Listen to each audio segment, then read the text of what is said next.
What's going on, main characters? It's your boy Talks Too Much with Third Party Studios. Welcome back to the channel. In today's video, we are talking about it. It finally happened. Harry Potter has race swapped Professor Snape. While the deal has not been officially signed yet, it is in its final stages. We are getting confirmation of that. We're going to have a fun conversation about it. We're going to jump into all of that. And in fact, let's just get right to it. Hold on. Intro. It's intro time. Shush. Everyone shut up.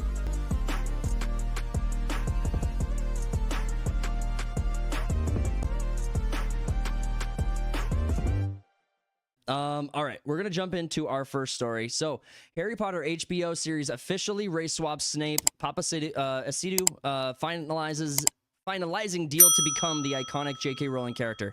We talked about this. We put out a story on this a few weeks ago, but it's actually confirmed now, and I'm frustrated as hell about this. I was like, the whole internet is frustrated as hell. Well, this fucking casting. Well, and so here's what we know so far. J.K. Rowling is involved in the casting choices. She is involved in the project. She is having a lot of oversight on this and is directly connected to this project. And so no decision seems to be going anywhere past her. So the one big holdup they had for the longest time in all of the original, movies that came out in the 2000s was the major roles have to be played by British actors. British actors and actresses. We learned last week the other week that John Lithgow was confirmed as the first American actor to play a major role in the Harry Potter franchise as Dumbledore. And now we have race swapping going on. I'm under the impression your passion for authenticity here was vanished, like is just gone. Oh yeah, they advertise as like a true, authentic telling of the books. Because the movies kind of got further and further away from the source material, or the movies got further and further away from the source material as it went on. And to their credit, they were really, really good. For people that didn't read the books beforehand. Yeah. Because like I didn't read the books until, I don't know, 4 years ago or some shit. But this is how long I have a burnt-in memory of going to not Blockbuster, it was Take Two Video. Yeah, that's what we had in our place. And there were walls filled with copies of Harry Potter and the Deathly Hallows Part 1. I remember that. And that one was not good. That was probably the worst movie of the series, I think. Deathly Part 1. 4 is. 4? Goblet of Fire? Why do you think Deathly Hallows Part 1 is better than, what do you think is better in Deathly Hallows Part 1 than Goblet of Fire? Just comparing those two. Well, I was like 6 years older when I watched Deathly Hallows, so I was like more patient. It's more of a slow burn, kind of just like setting. It's only setting up Part 2. Yeah. Which did that start the trend, or did Hunger Games start the trend of adapting the last book into 2 parts? That's a good question. I couldn't tell you which came first, the chicken or the egg on this one. But I think that we can agree that it was very young concept. I think we can agree on that. But 4, I always thought was like kind of like a mixed bag. Like they're trying to mash so much together. And even later learning that the director wanted more of like a teen love story. Mm-hmm. And let me make my case for Goblet of Fire real quick. Let me just make my case. Did you read the book? We're comparing the movies. I know, but like, because my perspective is like, I've read all the books now, and you're going for Goblet of Fire more accuracy, fucking right, insanely off base. Okay, fair enough. So I was not comparing on book accuracy because no, I read them when I was a kid, or I read like the first 3 when I was a kid, when I was really young, and then never read another book. But I read it when I was 12, and then I haven't read a book since. But as far as like Goblet of Fire, the movie goes, they did a good job of introducing Alistair Moody into the story. They did a good job of telling several teen romance stories, because you had Hermione and Ron, their dynamics started to kind of come together a little bit with some of the other side character love drama that was going on. You had Voldemort being introduced. I thought his introduction was awesome. Well, but you had Voldemort being introduced really well. Like Voldemort's introduction to the series was really good. Robert Pattinson being killed off was actually a really good moment in that movie. There were other moments of suspense where you had Harry that are kind of memed on now, but when you're watching it for the first time, when Harry's name comes out of the Goblet of Fire. That was an incredibly suspenseful scene. Now it's a meme. I like how it's but- a meme. It's like where Dumbledore basically like yells out, "Did you put your name in the Goblet of Fire?" It's not that way in the movie at all, but we've accepted it in the society of like he loses his shit. Yeah. It's like, no, he just grabs her. He's like, "Did you put your name in the Goblet of Fire?" Exactly. But yes, these are the things about 4 that I think put it above the Deathly Hallows Part 1. First off, the death of Dobby in Part 1 totally lands flat to me. I think that was a hard fail. There's actually a fan created, which now is like almost a monument in one of the beaches in England, dedicated to Dobby. Oh man. Oh. Where's Robert Pattinson's statue? We need a Batman. Cedric Diggory. We need a Batman. Edward. He's Edward. Batman. Edward. Prince of France. All sorts of roles. Dude's been in some franchises. He's a great actor. He's underutilized. He's very underutilized. I don't think he's getting the roles he should be as an actor. Oh, he's picking and choosing, but like growing up, I mean, we grew up basically as these movies were happening. We're almost like the same age throughout. Yeah, pretty close. When the first one come out, 2001, I think. I thought 2001. It might have been 2000 or 99. Well, so I'd have been a hold little on. younger. The Nimbus 2000. It would have had to have been. It would have had to have been 2000 because I thought that was the been reference. a late model. Well, I mean, it was brand new when it came out. They were all like chiming over it and stuff. And maybe the books were written well before the movie came out, and so if the movie came out in 2000, then you're probably like. I wonder if J.K. Rowling was like, "It's the Nimbus 2000." So yeah, because the first movie came out in 2001. Yeah. Okay. So I would have been younger than Harry even. Yeah. Oh yeah, absolutely. Yeah, because they would have been like they were 11 in quick math. Well, they were 11 in the their characters I think were 11 in the film. Yeah, this is 11th birthday. Yeah. So Harry. But yeah, we grew up with this story. A lot of kids were introduced through the movies and whatnot, and now as we're reaching our 30s and beyond, they decided to make this fucking show, which everyone that grew up with the movies was like, fuck yeah, they're gonna do a fucking book a season. That means like what, 8 to 10 episodes. That's 8 to 10 hours in every book. It's Well, and I think that the first season is going to be a little interesting to tell because you are going to be, as adults who are fans of Harry Potter and watching it with your kids, probably you are going to be watching like the first episode is going to be Harry Potter as a 10-year-old in a zoo, like messing with his little brother or with his like adopted brother, his cousin. that's a funny image. It's like, yeah, Harry Potter's in a zoo. He's just a spectacle there. Yeah. He's just a guy. He's just a little kid. Like we're all going to be watching this and being like, I don't like, what am I like? What is an adult going to be latching onto in the first season of Harry Potter? Like they're not going to be telling a darker. I don't think they're going to be telling a darker story. Well, it's still a dark story. It kind of like it stands the test of time. It doesn't matter how old. Are you making the argument that there's the main character is an 11-year-old and therefore can't identify with the story? No, Does he have to be a 32-year-old balding white man? No, I'm saying that I'm wondering if the show, or at least the first season, is going to be made for kids. And that's what I'm wondering. The first episode we know It's like what they did with the first 2 movies, where they're very like oriented towards kids, and then the third one kind of just like jump ship and it's like, all right, we're gonna make it super dark. I think in order to get a hook into adults in the first season, that what they would need to do is start the story from like Harry's parents being like hiding him, and then Voldemort coming in and then killing off his parents. I think that's the only way you're gonna hook in the first episode. That's all I'm saying. Is like the first episode, the pilot needs a strong hook, and for adults, they're gonna be watching an 11-year-old mess with his cousin, bullying his cousin. And that's basically what you're going to get. With adults, you already got to set an audience. I mean, you might get a lot of people who are just locked in. Kids these days, because like I know of a bunch of people that haven't read the Harry Potter series or anything, and they're just like, I'm gonna read it with my kid when they yeah. So like the adults, I think are already like a built-in audience. Mm-hmm. because the show was in the 90s and whatnot, and then the movies came in the 2000s. So you got your built-in audience with the adults. It's almost like bringing in the kids. So That's what I'm saying though. Is like the first two movies were made for us as kids.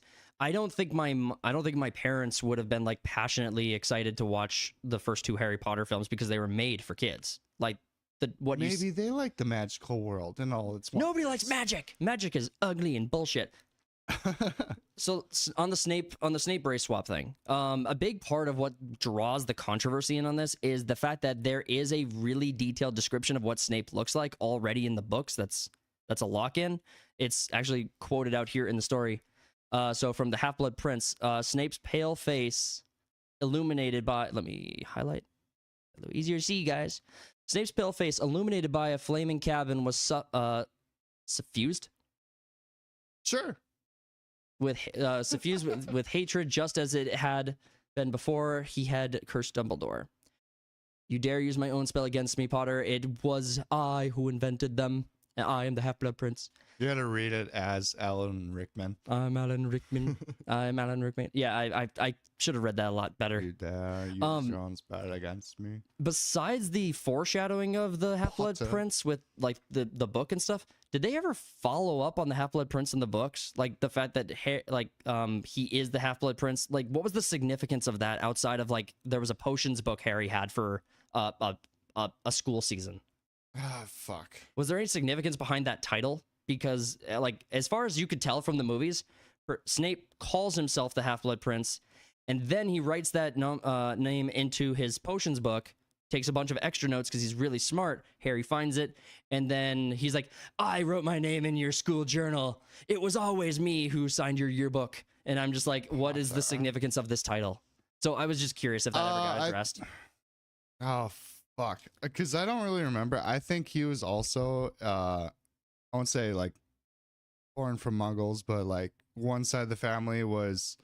He's in my blood. Into wizardry, which you can't say that anymore. That's very racist. Muddy bloody. But like one side of his family was into the wizard world and the other side wasn't. Kind of like, I think that's why him and Lily got along as they were kids, but I don't really remember. But that's where the half-blood would come in. One side's magical, the other side isn't. Okay. Well, and I didn't know this about the Cursed Child, but the Broadway show or the actual like play rendition has already race swapped a bunch of characters in it. So I mean, there's already a bunch of problems going on with that. So I mean, there's arguments to be made that this is a good thing, and I would hear them out and then just answer back with a description of Professor Snape and just be like, you either care about accuracy or you don't. Just a friendly reminder, if you haven't already, please consider subscribing to the channel if you are new. It is free, it's the best way to show your support and to help us grow. You can also always change your mind later. And if you haven't already, smash that like button to help us reach further out into that YouTube algorithm. Comment your thoughts on the video so far below. And if you haven't already, go check out the merch store. Links in the description. Got a lot of cool stuff in there. I think you guys are really going to enjoy. With that out of the way, let's get back to the video. And if you care about DEI and just race swapping characters just to either trigger fans or to check a box, I would make the argument that you are the racist one because you're the one who cares so much about making sure people are in characters but like it's bullshit. You're all just a bunch of dumbasses. Yeah, okay, so I was right. Snape's father is non-magical, Muggle. Might as well now. Never mind. That's his father? His father's a Muggle? Yes. Okay, got it. And his mother is a witch. And then I think Lily came from the same background. That's where what's Harry's aunt's name again? Ooh. It starts with the P. It's not Priscilla, it's not Penelope, it's damn, I'm not gonna get there. Oh my god, my memory's fucking going. God, I'm old. Your memory is bullshit. Your memory sucks. But yeah, no, with race swapping, it recontextualizes the entire fucking series because now it's gonna be James Potter, Harry's dad, is a racist. Yeah. Half-blood, Muggle, whatever. They're basically turns into a racist term now. Yeah. I mean, and Especially if they make Hermione, if they keep Hermione black, I should say, because she's been black since the Cursed Child play and whatnot. Right. It's like, and she gets called fucking mudblood and all this thing. It's like, it's just gonna turn into this whole fucking race allegory now. Yeah, exactly. And that was the I original. wouldn't say allegory. It's just gonna be racism. It's going to be absolute. That's going to become a main plot line for a lot of these characters if that's what they're going to do with it. I mean, Harry's dad fucking hangs Snape from a tree, basically, upside down. Gives It's him like, a wedgie. yeah. Gives him a wedgie. Yeah. Yeah, it destroys so much, and it just turns it into a race thing instead of just being a magical. Because like Harry Potter's magical world is already kind of like race Yeah. based. It's like the magical between the non-magical. Mm-hmm. That's Voldemort's basically whole point is like, we gotta keep the pure bloods and whatnot. Yeah. But instead of just having, And magical based, now it's skin color based. the people who go through the world looking for every opportunity to race swap, these are the same people who tell you that a white person can't relate to the struggles of a black person and that you can't have them interchange and such. I mean, I'm Irish. Well, and so now you're right. You basically broke it down best already. I think you said the point the best. It's basically going to be a race example, or everything in the story is going to revolve around that now. Yeah, which everyone's already sick of fucking hearing. Yeah, I mean I'm over it. I've been over it. I'm honestly really surprised that they did this. This actually really took me back. We knew this. Do you think JK's trying to get back into the good graces of the left? Because she agrees with the left just in time, everything, right? I mean, except for the whole tranny issue. And so they excommunicated her for that. I would be surprised if that was the reason, because they have never prevented a single successful thing for her. Nothing they have done has ever been financially or like business relation wise crippling. True. And she's already where she would need to be in order to make this show successful. They already put a trans in Hogwarts Legacy, so yeah. So I mean, we all knew she's a leftist who's going to do something here. And when we had the casting call go out, it was like, regardless of race, gender, whatever, come audition. We knew that going into this. That's how far back this story goes. We knew this was going to happen. So being surprised about it is a little bit frustrating. yeah, I mean, the entire internet was very optimistic. It's like so the casting call went out for the kids or whatever, Yeah. referring to a story from a year or so ago that it's like, yeah, any race, whatever, show up, blah blah blah. And we were thinking, it's like, oh yeah, it's just basically to please people that are in certain positions. It's like, yeah, we're gonna watch everyone. Yeah. And then because this was the first casting rumor that came out. Yeah. And it's like, oh, it's only a rumor. We're cool, guys. Just chill out. Everyone's fine. It's gonna be fine. It's like We when live in the modern day where everything turns out nice and squeaky. it's like in the 60s when a single black guy would have walked into a diner and everyone's like, everyone calm down. It's gonna be okay. I've seen You're Green. not welcome in here. Well, it's like the Green Book. Did you ever see that movie with Vigo. Yeah. I love that movie. I like that movie a lot. I've basically seen the movie through clips of YouTube shorts. Okay. It's like, I just love how the racists win. No, I'm just kidding. I'm kidding. But it's like, That movie's there are awesome. so many. There are already I don't know, 5, 6 fucking characters of color. I'll be nice. Mhm. That are in this show. It's like, it's Wait, not. Cox? Yes, there are plenty of cocks in this movie or in this series already. But it's like you're switching races. One, Paapa whatever that's supposed to play Snape now. Yeah, I've never heard a pronunciation of his last name, so I'm just doing my best. I'm not actually trying to be a dick without a pronunciation. It's like, he's a good-looking black man. Yeah. Snape is the opposite of both those. He's ugly and he's white. Yeah, he's decent looking. I mean, no homo, but I mean, like, he's all right. Yeah. He's good. He's all right.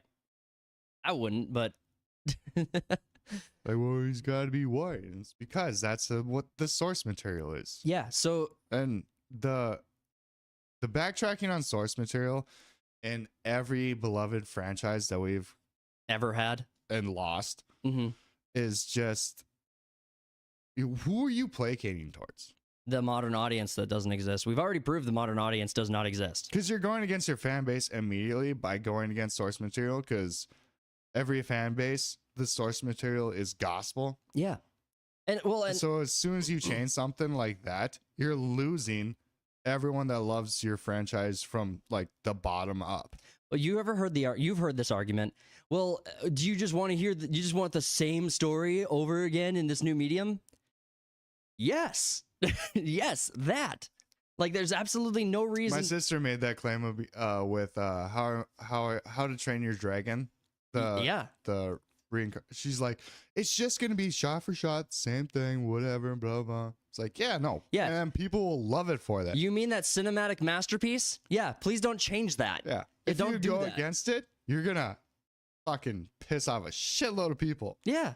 Well, and honestly, like the Astrid race swap, we talked about that for How to Train Your Dragon, and honestly, it's fine. What is it? It's What's minimal. what's the term? You could use Hollywood's term of white passing. Yeah, that's quote unquote. We're quoting Hollywood, white passing. Yeah. Every time we say That's that. what they say about Pedro. Yeah, Pedro Pascal is quote from Hollywood, white passing. Yeah, so they can use him in everything, and you won't piss off the white people.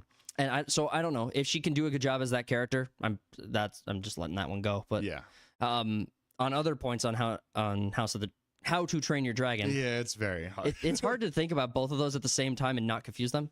But in How to Train Your Dragon, I'm really hopeful that that's good, because the second movie, I really would like to see a live action of the second film. That would be so good. Like the dad passing away in that movie was such an epic scene. Gerard Butler dies. Yeah. Spoilers. Spoilers. He also dies in the end of 300. What? The Red Wedding was a trap? Spoiler. Spoiler. Just so I think, Yeah, no, this news set the internet on fire, and everyone that was giving HBO and JK like benefit of doubt, it's like, all right, you want a faithful, honest adaptation of the books. Everyone's like out now, because it's just, you killed your show before it started. a single shot. Yep. Was even like, We only have 2 confirmed actors, or 2. Well, and they're there is one for like McGonagall or something, I think. right. And we're the confirmation here is that the deal is being finalized. There is a deal. It is being finalized. That's a confirmation. Right. It's not done. There's no ink on paper yet. Yeah, there's no signed name yet. Yes. But it's just like, yeah, this show's dead in the water. And I think Gary from The Rock was saying, it's like, if you adapted the books faithfully, it would have been as big, if not bigger, as Game of Thrones. It would be the biggest show on the planet. It would have destroyed Game of Thrones ratings. Game of Thrones was a niche that became popular. Harry Potter is one of the most popular franchise that you are turning into a niche for the modern audience. You're going backwards. And honestly, like, this is the one other thing about Hollywood is I don't know if it came down to money. I don't know if someone in Hollywood just didn't think of it, or if they are just forced to do these considerations per the studio or executives. You have perfect casting choices in Cillian Murphy, in Adam Driver. Thank you. And Adam Driver. Like, the audience is doing most of your work for you. Could you imagine a fan casted show? Oh, it'd be the biggest show in the fucking world. It'd be so easy to be billions of dollars. It's like, all right, we're gonna adapt Harry Potter. You want to send out a casting list, but you'd be like, all right, everyone, we're voting on who's being cast in each one, and just like everyone's available or whatever. Yeah. It's like, Nice hypothetical. I know. It would be insane. It's like Reed Richards, who played him, John Krasinski. Mm-hmm. That was fan casted, and we got Reed Richards in Doctor Strange mom. Yeah. Multiverse. That was fan casted. Everyone loved it, and then they're like, "Bop, dead." Yeah. So it's like, all right. Yeah, John Krasinski was, I think, an amazing Reed Richards. I think he would have been, like, long-term, would have been the best choice. Casted. And then they listened once, and then he got 5 minutes of screen time. Yeah. And now we got Pedro Pascal playing him again. And I don't know, man. We've talked. We went over we went over the trailer. I'm not as optimistic as you are. I mean, or as like we can be. Like we can be optimistic. I'm not there. I don't know. I don't see any reason to suspect this is going to be the movie. I don't see the Thing. I don't see Johnny Blaze. I don't see or Johnny in Johnny Storm, not Blaze. That's a Ghost Rider. But I don't see any of these actors and see any level of charisma that like hooks me on them, and I don't see that. I don't think they have the talent to pull together this film and make it big. And also, Pedro Pascal, he's benefiting from a cup that runneth over. He's like, is he going to attach himself to Marvel for the next 10 years? I guess so. I mean, same goes with what's his name? John Esposito, that guy that's in fucking everything now and plays the bad guy because he was a good bad guy in Breaking Bad. Oh, no, he's in everything, and then like he's a beloved actor and people love him. Yeah. But those people are even like, all right, dude, he's being cast in everything, playing the same role. We're done. Right. And yeah, so the Professor Snape thing, I think we should move on to another story, cover other things, because it's bad, it sucks, now no one cares. Nobody cares. Nobody gives a shart. Even though it's going to be the most watched series right out the gate, and then people will drop off immediately. Oh, yeah. Well, I mean, that's what happened with Rings of Power, right? Like, we've only seen that show decline. They have not had a single day of, like, comeback. Yeah, but I don't want to say it was watched by a lot of people either. The pilot was. Like, the pilot was, something, like 100 and something million viewers on the pilot. According to who? Amazon? Well, fair point. But I mean, those also have. I'm pretty sure those numbers are public now. I think they had to release financial records on that for 2023. So I think like no one gave a shit. Like, you and I have both met normies who have watched the show. Yeah, my family's watched it. My family's watched it. Like, we both have normies who've watched the show. So there's no reason to assume that it's only had a small viewership for the pilot at least. But for those normies, I can see the hype being there more for a Harry Potter franchise than a Lord of the Rings spin-off franchise. I think that's a fair normies. Fair point. Like us, Lord of the Rings is goated. Yeah. Yeah, it's the god tier. And so like immediately when they do this shit, it's like, we're out. Although I do think Peter Jackson is overrated. I think that original trilogy is good. I'll concur. Yeah. I tell myself that everything will end up alright. Just push yourself, test yourself, figure out what you like, and find your limits, don't be rigid, always work towards a prime. Surround yourself with open minds, people can change your life. A few friends with intent can help you feel alive. Find a passion, take some action, and with a little time, just be patient, make a statement, try to enjoy your life.